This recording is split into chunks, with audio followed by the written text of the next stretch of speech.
ध्रुव ने जेरेन परिवार के प्रमुख की चुनौती को अपने मन में गूंजते हुए स्वीकार किया। उसका दिल तेज धड़क रहा था, लेकिन डर कहीं नहीं था। वो जानता था नेक्सोरा केवल शक्ति से नहीं, बुद्धि और साहस से जीतने वाला योद्धा मांगता है। जैसे ही उसने कदम बढ़ाया, वो नेक्सोरा के रहस्यमयी जंगल में पहुंच गया। पेड़ इतने ऊंचे थे कि उनकी चोटी आकाश को छू रही थी और हर पत्ती पर चमकती ऊर्जा की बूंदें टिमटिमा रही थी। हवा में अजीब खुशबू थी और ध्रुव को लगा कि ये जंगल किसी जादुई परीक्षण की तरह है। अचानक एक तेज रोशनी की झिलमिलाहट उसके सामने उभरी। ध्रुव ने महसूस किया कि ये कोई सामान्य प्राणी नहीं, बल्कि नेक्सोरा का रक्षक था, अजुरा, एक रहस्यमयी योद्धा जो जंगल और जादुई जीवों की सुरक्षा करता था।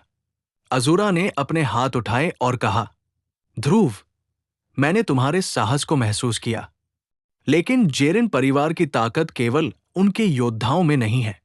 उनकी योजना इस ग्रह की आत्मा तक को प्रभावित कर सकती है। तुम्हें मेरी मदद चाहिए होगी। ध्रुव ने सख्ती से कहा, मुझे जो भी करना है मैं करूंगा, लेकिन मैं अकेला लड़ना चाहता हूं। अजुरा ने मुस्कुराते हुए जवाब दिया, सही है, पर याद रखो, अकेला योद्धा शक्तिशाली हो सकता है, लेकिन टीम और बुद्धि के बिना बड़ी लड़ाई नहीं जीती जा सकती। ध्रुव ने हाँ में सिर हिलाया और जंगल के भीतर आगे बढ़ा। थोड़ी ही देर में उसने देखा कि जेरेन परिवार के अंधेरे सैनिक जंगल की ओर बढ़ रहे हैं। उनकी नजरें केवल उसे खोज रही थी। ध्रुव ने अपनी तलवार तैयार की और मन में रणनीति बनाई। अचानक जमीन के नीचे से चमकदार ऊर्जा की लहरें उठीं और जादुई जीव प्रकट हुए, कुछ ड्रैगन जैसे, कुछ चमकती छिपकली जैसे प्राणी।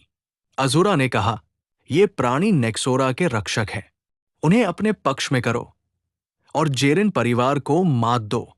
ध्रुव ने धीरे धीरे अपने हाथ फैलाए और ऊर्जा का संपर्क प्राणियों से बनाया।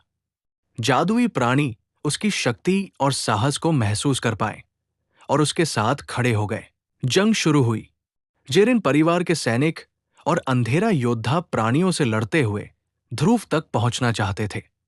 ध्रुव ने तलवार से हवा काटी, ऊर्जा के प्रहार किए और हर कदम पर अपनी शक्ति का सही इस्तेमाल किया। परंतु तभी एक अजीब झिलमिलाती आभा ने जंगल को ढक लिया। ये जेरेन परिवार का जादुई हथियार था, अंधकार का शिखर, जो जंगल की शक्ति और प्राणियों की ऊर्जा को निगलने की क्षमता रखता था। ध्रुव ने देखा कि अगर ये हथियार सक्रिय हुआ तो जंगल और उसके नए मित्रों की सभी ताकत खत्म हो जाएगी। उसने अपनी सारी शक्ति इकट्ठी की और अपने भीतर की आग को महसूस किया। उसने मन में कहा, मैं इसे नष्ट करूंगा, चाहे कुछ भी हो। ये केवल मेरी लड़ाई नहीं, नेक्सोरा और पृथ्वी की रक्षा का समय है। और जैसे ही उसने प्रहार किया, जंगल की ऊर्जा और ध्रुव की शक्ति एक साथ मिली और अंधकार के शिखर में दरार पड़ गई। हथियार टूटकर बिखर गया और प्राणियों ने फिर से स्वतंत्रता का आनंद लिया। Cliff hanger. जंग समाप्त होने के बाद ध्रुव और अजुरा एक ऊंची चट्टान पर खड़े थे। दूर की पहाड़ियों में जेरेन परिवार का प्रमुख काले कवच में ध्रुव की ओर देखकर मुस्कुरा रहा था। तुमने जंगल को बचा लिया, पर असली चुनौती अभी बाकी है। सुपर योद्धा, तैयार हो जाओ, मेरी असली सेना तुम्हारा इंतजार कर रही है। ध्रुव ने तलवार कसकर पकड़ ली।